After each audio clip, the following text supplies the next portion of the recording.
মদিনাতুল মুনাওয়ারার দিকে।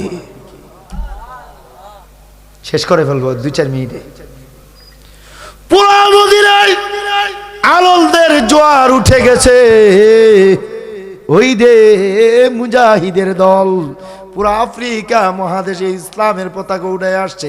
আসরে মুজাহিদদের চেহারা দেখে দেখে গুনাহগুলো মাফ করাও, এদের সাথে মুসাফা করো, এরা আল্লাহর রাস্তার জিহাদের মুজাহিদ। সুবহানাল্লাহ সুবহানাল্লাহ। ওই মুজাহিদদের আগমনে শুধু ওই ওয়াক্তের নামাজের তারিখের মধ্যে উল্লেখ করছেন প্রায় 20 লক্ষ মানুষ জমা হয়েছিল অভ্যর্থনা দেওয়ার জন্য।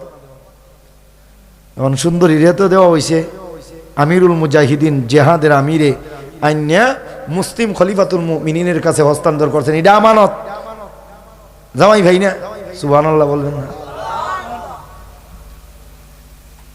মেয়েটাই বলে হুজুর দয়া করে আমার একটু সুযোগ দেন। হুজুরকে? খলিফাতুল মুমিনিনকে, রাষ্ট্রপতি, একটু সময় দেন, আমি দেখি আমার বাপরে কেডায় মারছে, আমি দুনিয়াতে আর কাউরে না চিনলেও তার চেহারাটা আমি চিনি। সুবহানাল্লাহ বলবেন না? হে দেখতাছে দেখতাছে দেখতাছে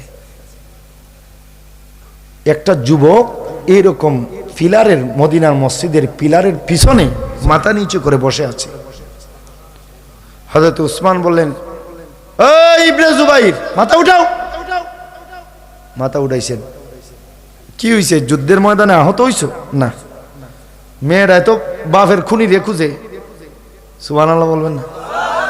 হয় আমিরুল মুমিনিন ভাইজি, জামাই ভাইজি, এইটাই আমার বাপরে মারছে। সুবহানাল্লাহ বলবেন না? হযরত উসমান রাদিয়াল্লাহু তাআলা আনহু রাগে অগ্নিশর্মা হইয়া গেছেন। এই ইবনে জুবাইর, রাসূলের বাগিনে হইয়া স্পর্ধা দেখাও। 3 দিন পর্যন্ত জামাত প্রতি নামাজের পরে ডাকলো, তুমি দাঁড়ালে না। আমি খলিফাতুল মুমিনিন হইয়া খুঁজলাম, দাঁড়ালে না। এর মানে তুমি আমাদেরকে মানো না? তিনি বললেন, না, এত তাড়াতাড়ি রাগ করেন না, আমারে আত্মপক্ষ সমর্পণ করার সুযোগ দান করুন। তখন খলিফাতুল মুমিনিন বললেন, বলো তোমার কি বলার আছে? কয়, বলার তো এটাই, আমি যদি হারাইয়া যাই, নতুন নতুন যুবক মুসলমান যারা হইছে এরা কইব, এই বেড়ায় দুনিয়ায় আর কেউ রে মারবার হয়েছিল না, গিয়া বরাবর কে এই বেড়ার মারলো। এতে বোঝা গেল এই বেটা গিয়েছে এটার বিয়া করবার লাগে। সুবহানাল্লাহ বলবেন না? বদগুমান থেকে বাঁচার জন্য দাঁড়াইনি। 1 2 নম্বর কি কয়? 2 নম্বর হইল মেয়েটার সামনে কিন্তু আমি তার বাপরে জবাই করছি, মাথা ফাড়ছি, এরপরে জবাই করছি। এই মেয়েটা যখন প্রতিজ্ঞা অনুযায়ী আমার স্ত্রী হয়ে আসবে, যতবার আমার চেহারার দিকে তাকাবে ততবার তার বাবার লোমহর্ষক হত্যার দৃশ্যটা তার চোখে উঠবে, ঠিক না? তখন শান্তির জায়গা অশান্তি গিয়া সেবা সেন্টারও বসবে। এই জন্য দাঁড়াই নেই। মেয়ে কয়, শেষ নি তোমার কথা? বলে শেষ। কয়, আমিরুল মুমিনিন আমারে একটু সুযোগ দেন, আমি কইয়ালাই। কয়, কও। কয়, আমারে দেখার জন্য খ্রিস্টানরা দোয়া করত, ঈশ্বর মরবার আগে প্রিন্সেস হেলেনার চেহারাটা একবার দেখাইয়া মরণ দিও। ওই জায়গাতে 3 দিন পর্যন্ত বুঝলাম সে দাঁড়ালো না। বুঝছি তো, 2-1 মিনিটে শেষ করে লেগেছি তো। ও আচ্ছা, আচ্ছা আচ্ছা, মুরাকাবাত মাত্র ইমাম সাহেব আছেন, মুশাহাদা পর্যন্ত গিয়াল কি কন? আল্লাহ কবুল করুন। এরপরে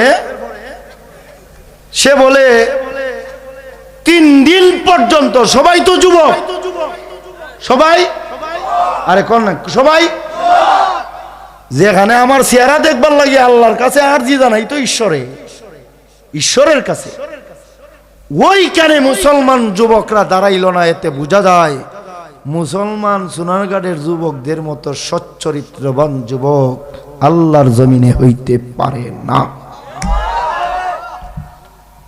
তাই আমারে এখনই কালিমা পড়ান, লা ইলাহা ইল্লাল্লাহু মুহাম্মাদুর রাসূলুল্লাহ সাল্লাল্লাহু আলাইহি ওয়াসাল্লাম।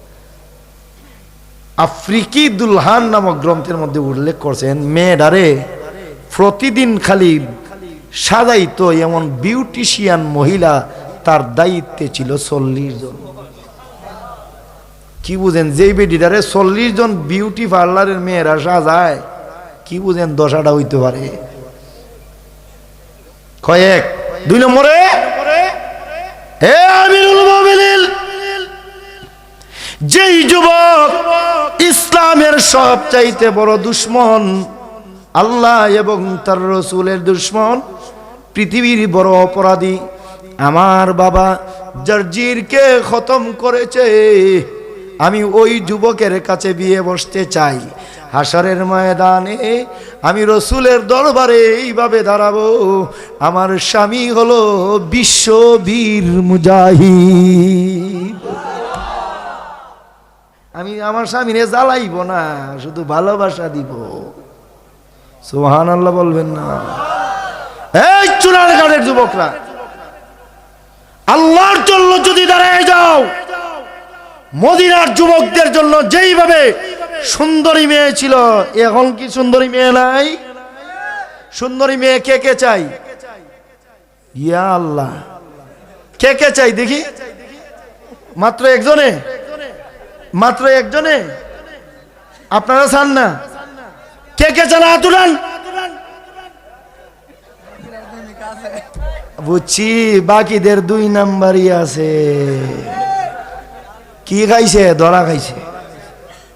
যাক, সামনে দোয়া আছে, মাফ চাইয়া নিমু। কি বলেন? বলেন, মাফ চাইয়া নিমু। কোন আল্লাহ, তওবা করলাম, আর জীবনে প্রেম করব না।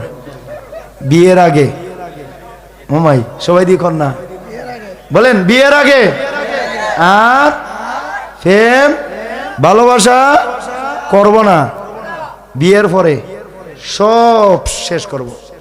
রাজি? দেখি হাত উঠান তো। এখনো বাকি রয়েছে কিছু। আল্লাহ সবাই কবুল করুন। বিয়ের পরে বুড়া যারা হেরা এখন হাত উঠাইছে, এর মানে কি উনারা আরো করতে চান বিয়া? যাক, শক্তি থাকলে করবে, অসুবিধা কি? আল্লাহ সবাই কবুল করুন।